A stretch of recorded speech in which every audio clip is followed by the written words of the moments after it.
once more with feeling. Yeah, this is the third time I'm trying to do this. That's the problem with the way I do these. I don't plan them out. I don't script them. I'm going strictly off the cuff, and sometimes I'll start talking about one thing and then I'll just start drifting off into something else, and that's what was happening. So I backed up and we're starting again. So here we are. It is Saturday, November 23rd, 2019, 9:01 in the evening. I'm going to try and do these on Saturday nights and get them up on Sunday. The editor that I have on my computer takes 2 days shy of forever to render a video, so I'm going to try and get it all set up tonight and then have it render overnight, and hopefully in the morning I'll just have to get it uploaded onto YouTube, and hopefully that'll be a little bit smoother.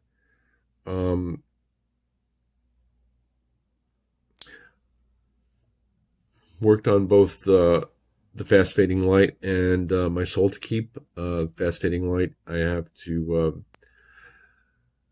do a little thinking about, because from where the scene ended, there's a couple of different ways I can go, and I'm trying to decide which way would be best. And I'm also trying to nail down a little bit this sequence. I know what happens when they get to where they're going. I'm just trying to nail down a little bit what happens before that. Also worked on, like I said, the my soul to keep. I'm probably going to try and focus on that. It's the closest to being finished. So I'd really like to get that finished as well, and then we can move on to other things. I wasn't certain what I wanted to talk about tonight. I had a couple different topics running through my mind. And then I just figured I'm just going to settle down and talk about one of the books that I don't think I've talked a lot about. And so we're going to do that tonight. We're going to talk about a book, My Soul to Keep. Yeah, I'll have the probably saw the actual cover there in the beginning and on the thumbnail. I'm going to set up for this, and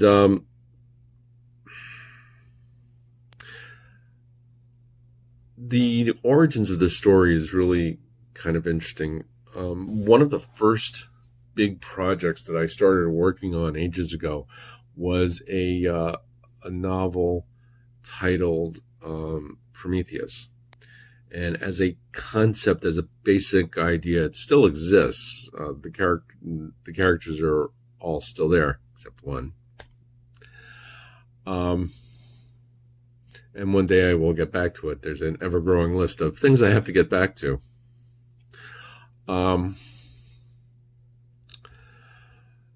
Anyway, it had to do with characters from various centuries, the 20th, 22nd, 24th, and 26th centuries being brought forward into the 28th century in order to crew a starship and stop a war, essentially.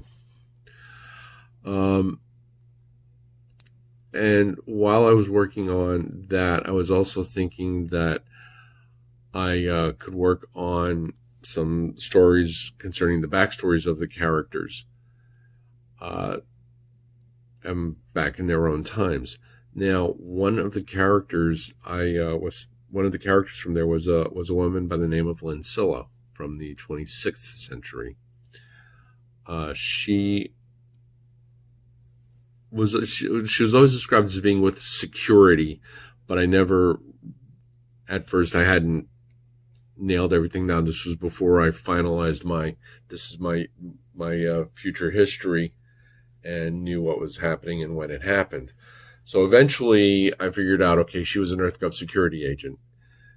By her time, the late 26th century, the 5 divisions have been consolidated into one. So one assignment you could be on Earth, the next assignment you could be on a colony on the other side of the galaxy.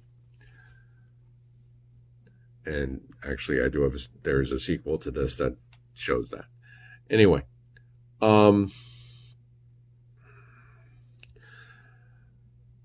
I started thinking about what the society was like. There's in the late 26th century, it's a megalopolis called Norfolk, Naufolk. It's a corruption of the 2 counties that make up my home on Long Island up in New York, Nassau and Suffolk. So it's one major city covering most of Long Island.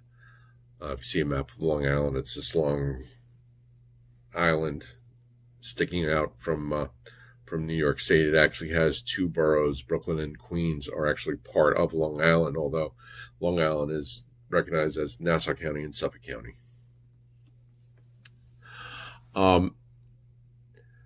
So there hasn't been a murder in a long time.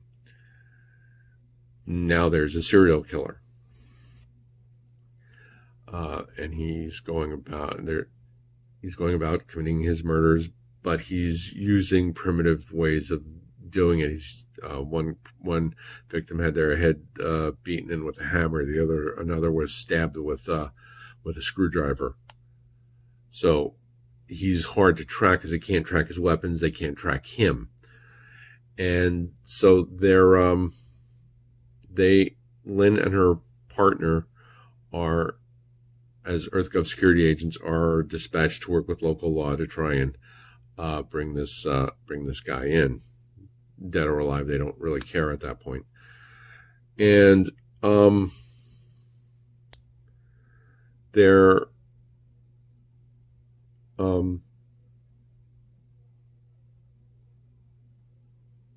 sorry, my train of thought is Amtrak and it derailed again. The title, if you recognize it, is actually from Shakespeare, Julius Caesar. Flipping over to it now. I know, gripping video.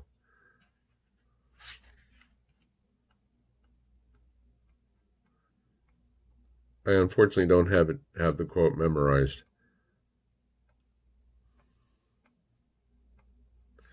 Yeah, here it is. It's from Julius Caesar, as I said. Men at some time are masters of their lives. The fault, dear Brutus, is not in our stars, but in ourselves, that we are underlings. Shakespeare is always good for titles. Plus being public domain. Don't have to worry about it. Don't have to worry about quoting him.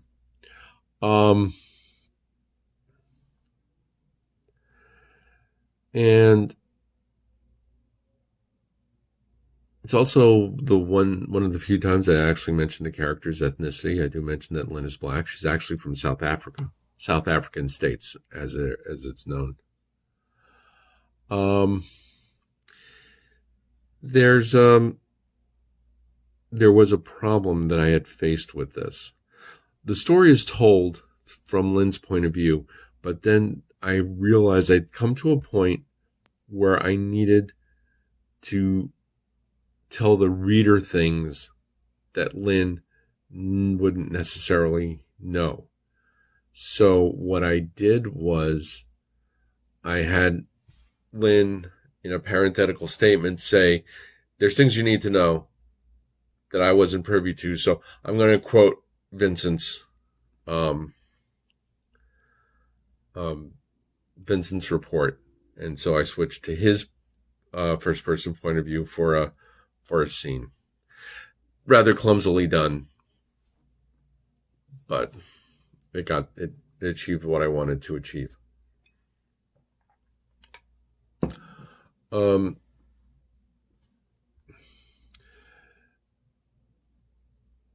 and so we follow as we go through uh, trying to track down clues, trying to find the killer.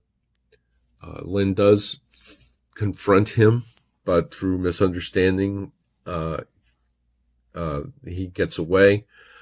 She tries to fight him, but he's from a heavy gravity world, so he's um, stronger. He's taller. He has greater reach, so he has a bit of an advantage over her.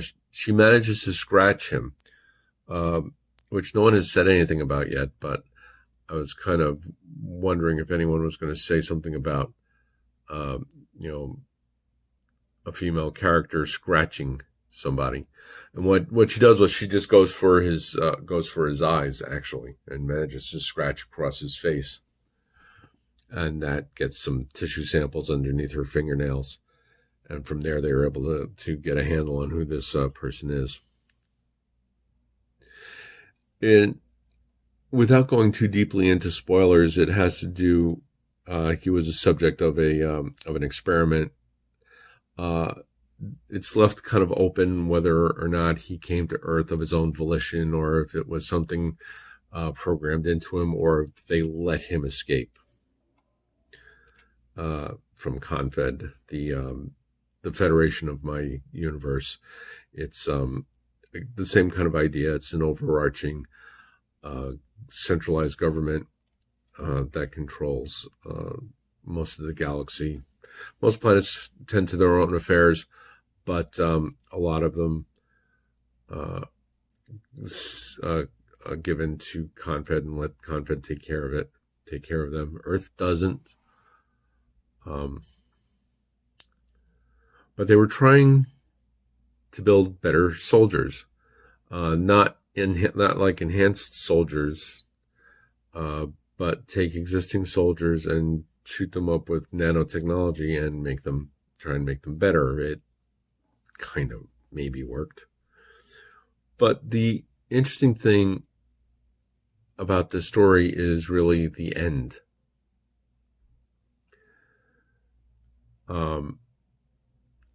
To me, the stereotypical cliched Hollywood ending would be, excuse me. Sorry about that. I'm saying the cliched Hollywood ending, to my point of view, would be, there's a point where Lynn's injured and she's taken to the hospital. The Hollywood ending would be Vincent, she checks out of the hospital. She and Vincent go rendezvous with the police who are tracking our killer, and try and take him down. Try and take him in before he has a chance to even think about committing another murder. He fights back. Most of the officers are down. Excuse me. Even Vincent is down. Lynn's the last one standing, but she's got a concussion. She can't see straight. She can barely hold her pistol up, and she just manages to squeeze off that one shot. That one fatal shot that puts him down. That's the Hollywood ending. I didn't want that Hollywood ending. So, the way the story ends, Lynn and Vincent are leaving the hospital. Vincent gets a call from the precinct commander and is told that the suspect is dead.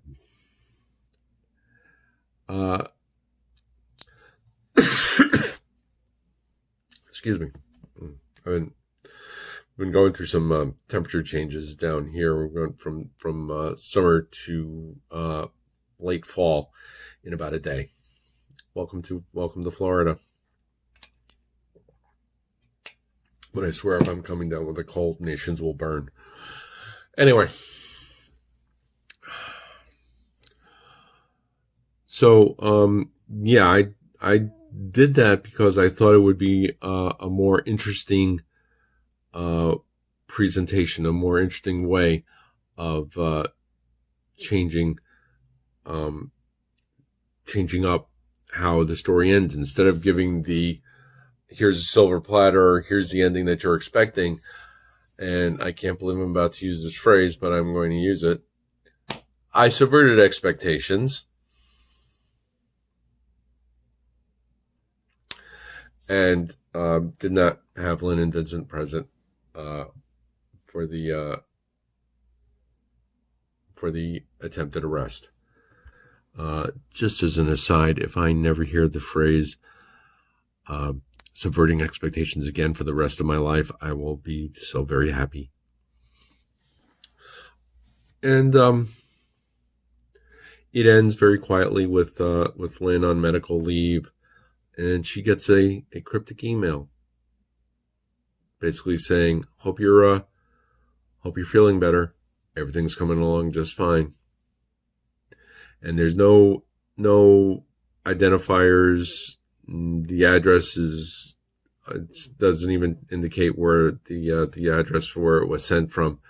So she ends up thinking, okay, is Warren alive? Is he still alive? And it's left open. It's one of those things where it does something.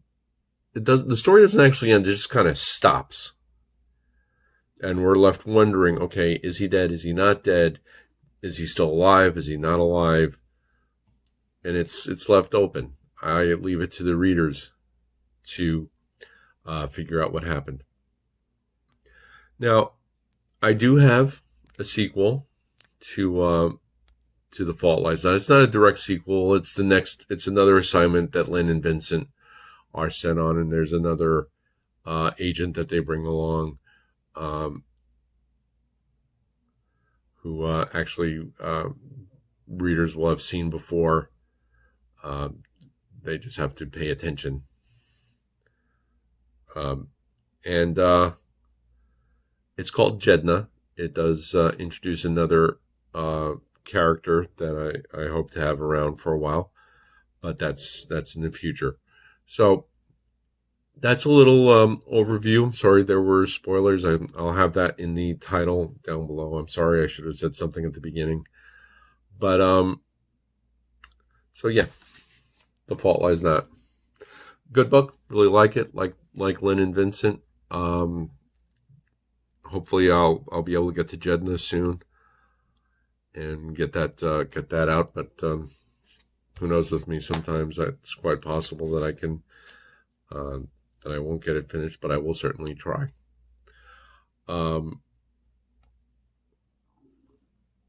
Find my social media links down below. Links to all the books are down there also. If you do buy a book, please go back and leave a review. Good, bad, or indifferent, it all helps. As I said, my social media is down there also. You want to ask me anything? Why do I keep bothering people with these videos?